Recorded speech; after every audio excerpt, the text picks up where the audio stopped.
Bismillahirrahmanirrahim. Assalamu alaikum for class. How are you? Hope you are fine and safe at home. Today it's our lecture number 6. Topic everyday things. Workbook page number 14, 15 and 16. हम already इसकी reading कर चुके हैं everyday things की poem की. तो आज हम वर्कबुक एक्टिविटी सॉल्व करेंगे जिसमें हमने फिल इन द ब्लैंक्स करनी है, आंसर द क्वेश्चंस होंगे और समरी ऑफ द पोएम होंगी. तो open your book workbook page number 14. Okay, it's our page number 14. Poem everyday thing, जिसे हम लोग लास्ट जो हमारा लेक्चर था उसमें रीडिंग कर चुके हैं. इसकी एवरीडे थिंग में डेली रोज़मर्रा की जो चीज़ें होती हैं इस्तेमाल वाली, उसके बारे में ये बात हुई थी.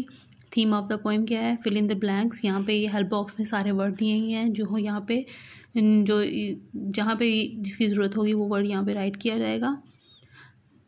The theme of the this poem is that if you are either a rich or a poor person for the everyday things, no one can get away with it.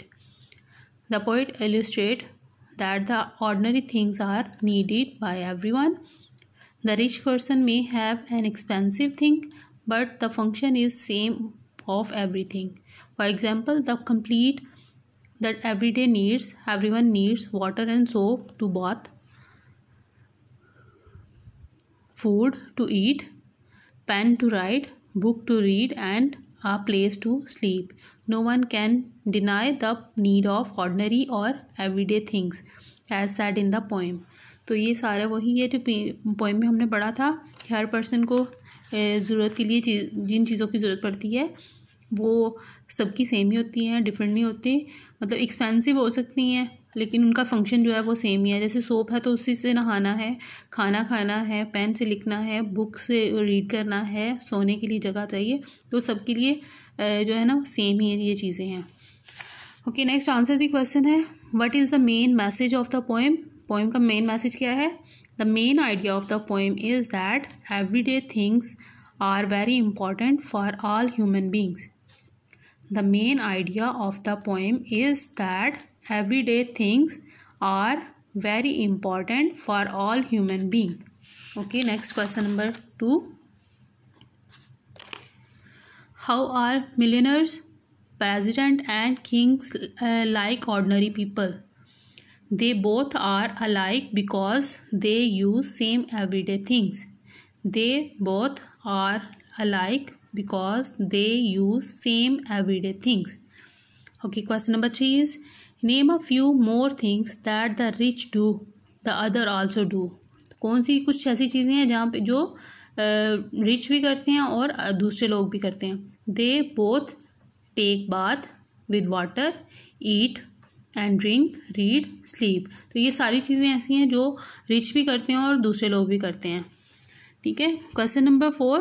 All rich and poor mostly have same kinds of diseases. Can you match illness with its symptoms?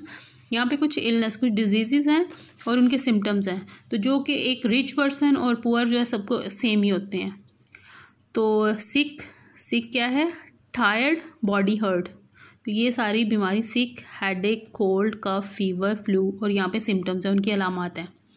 तो सिक क्या है? जब हम tired होते हैं और body hurt, हमारे जो जिस्म दर्द कर रहा है तो हम लोग फील करते हैं कि हम सिक हैं. हेडेक क्या है? Head hurts, can't sit up. तो हेड हर्ट क्या होता है? जो सर में बहुत दर्द होता है, हेडेक है. उसके बाद कोल्ड है. कोल्ड क्या है? Stomach, nausea, vomiting, fever, muscle एक और चिलीज. तो ये सिम्टम्स होते हैं कोल्ड के, ठंड लग जाने के. उसके बाद कफ है. कफ क्या है? सोर throat, coughing, hertz to swallow. तो वो खाना खाने में कोई मसला होता है और खांसी बहुत होती है, गले में दर्द होता है, वो क्या है? कफ है. उसके बाद फीवर है. रनिंग नोज, नहीं फीवर है. इसके बाद है योर बॉडी फील्स कोल्ड और वेरी हॉट, चिली, स्वेटिंग. तो ये जो है ना बॉडी बहुत फील होती है, ठंडा और कभी गर्म फील होता है. तो ये जो पसीना आ रहा होता है तो ये फीवर होता है. उसके बाद है फ्लू है. रनिंग नोज, टायर्ड और हेडेक और कंजेशन. ये सारी जो अलामत होती हैं ये फ्लू की हैं कि बहुत ज़्यादा से घबराहट होना और नाक का चलना, थकना, सर में दर्द. तो ये फ्लू की सारी जो होते हैं ना सिम्टम्स होते हैं. ठीक है. उसके बाद है how do you know you have a fever. How do you major your temperature, कैसे आपको फील होगा कि आपको फीवर है, आपका टेम्परेचर कैसे मेजर करोगे। When my body temperature rises from its normal level and I feel uncomfortable, कि जब फील होता है कि जो बॉडी का टेम्परेचर है वो बढ़ रहा है, ज़्यादा हो रहा है, नॉर्मली जो जैसे नॉर्मल है उससे ज़्यादा हो रहा है, और फील होता है कि अनकम्फर्टेबल है, मतलब एक बेचैनी महसूस होती है। आई मेजर इट विद थर्मोमीटर, तो मैं इसे किससे मेजर करती हूँ, थर्मोमीटर से। तो टेम्परेचर जो है वो मेजर होता है थर्मोमीटर से। Okay, next open your page number 60। यहाँ पे है क्वेश्चन नंबर 6 है, pick out the rhyming words from the poem. Poem में कुछ राइमिंग वर्ड्स थे वो हमने यहाँ पे राइट करने हैं, जैसे look book, not coat, head bed, eat meat, तो ये राइमिंग वर्ड्स हैं, ठीक है। उसके बाद है right a short summary of the poem in your own words, तो यहाँ पे हमने समरी राइट करनी है पोएम की।